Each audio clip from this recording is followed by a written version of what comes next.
A king once asked his daughters to tell him the reason why they were so comfortable and always clothed in fine raiment, with jewels to wear and a palace to live in. They all said, "It is because we are your daughters, O king." But the youngest said, "I am what I am through my favorable destiny, and not because I happen to be your daughter. If good fortune be destined for us, we shall have it under any circumstances." At this the king was very angry and said, "Leave my palace at once, and see what your own luck will do for you. Methinks your lucky stars will cease to shine once you have left my palace."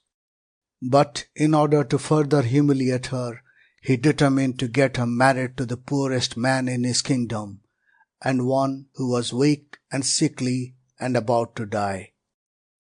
He therefore sent his servants to bring the first sickly-looking pauper they could find.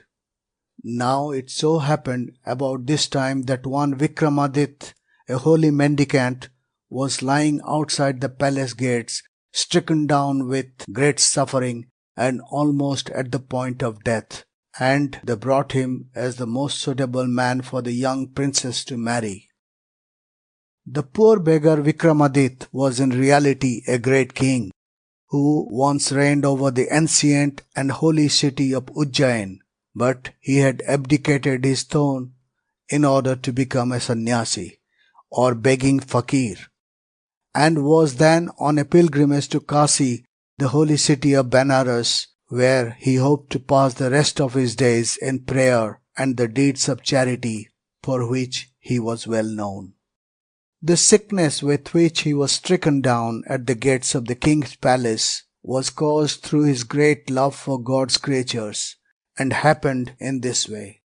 One day, as he was walking along footsore and tired, a snake came up to him and said, "Can you give me some water to drink, for I am dying of thirst?"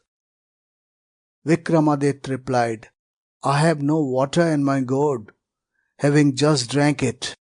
But if you will promise not to harm me, you may creep down my throat into my body, and there drink your fill and return satisfied." This the snake promised, but instead of returning, it remained within him and refused to come back. All that the beggar ate passed into the mouth of the snake, and in this way he soon found himself unable to travel and obliged to rest, suffering at the same time great agonies from starvation and thirst. When the king's servants found and brought him to the palace, the young princess was there and then forced to marry Vikramadith and expelled from the town with a beggar husband. Both king and queen expressed a hope at parting that she would soon learn the lesson that it was all due to them alone that she had fared so well hitherto. As Vikramadith could not travel very far owing to weakness, she took shelter in the first small hut she could find, and there stayed, trying to alleviate his sufferings. Now, near this hut was a mound of earth in which dwelt a snake. In the evenings, as is usual in India, the snake came out of his hole and stood on the mound of earth, where he hissed violently. The snake, which lived inside Vikramadith, heard the sound and hissed in reply. Then they began a conversation.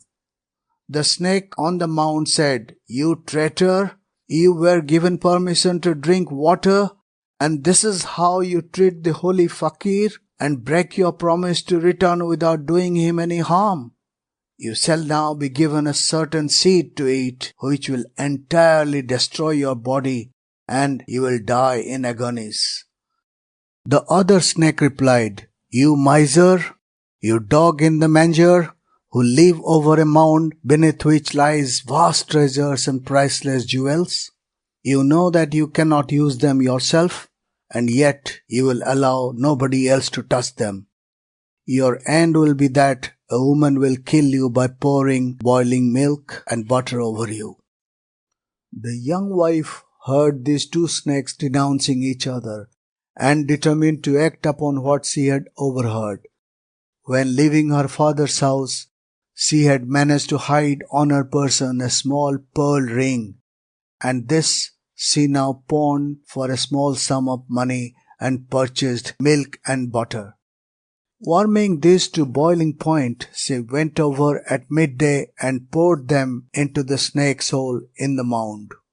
She also sought the seed which would kill the snake her husband had swallowed, and gave it to him to eat. Thus both snakes were killed and all danger from them ceased to exist. Vikramadith, after the destruction of the snake, improved rapidly and soon regained his health and strength. The young wife now turned her attention to the mound of earth beneath which lay buried treasures. She employed a few men to dig, and they soon unearthed several guraj or earthen vessels full of priceless gems. With this she went away and very soon founded a great city over which she made her lord king. Thus Vikramadith once more reigned a king, and no queen was more famous than the young princess who had been so cruelly cast adrift by her father. The old father heard of this new king, and of all the riches and splendor of his court and queen, and he sent men to enquire if it were true that his daughter was really as great as people reported. The men returned and said, "O king, her riches, the magnificence of her court and palace, surpass all we have heard. She is indeed a great queen, and has founded a mighty city." The king then owned his mistake and said, "My daughter was right when she said her greatness was due more to her individual luck than to the mere fact that she happened to be born my daughter. For has she not, in spite of all my ill treatment of her, risen to be queen, not of a small kingdom such as mine, but of a world-renowned kingdom?" Moral: Thy kismet is thy fate. When that is good, then the most unfavorable circumstances or the deepest gloom cannot prevent its asserting itself.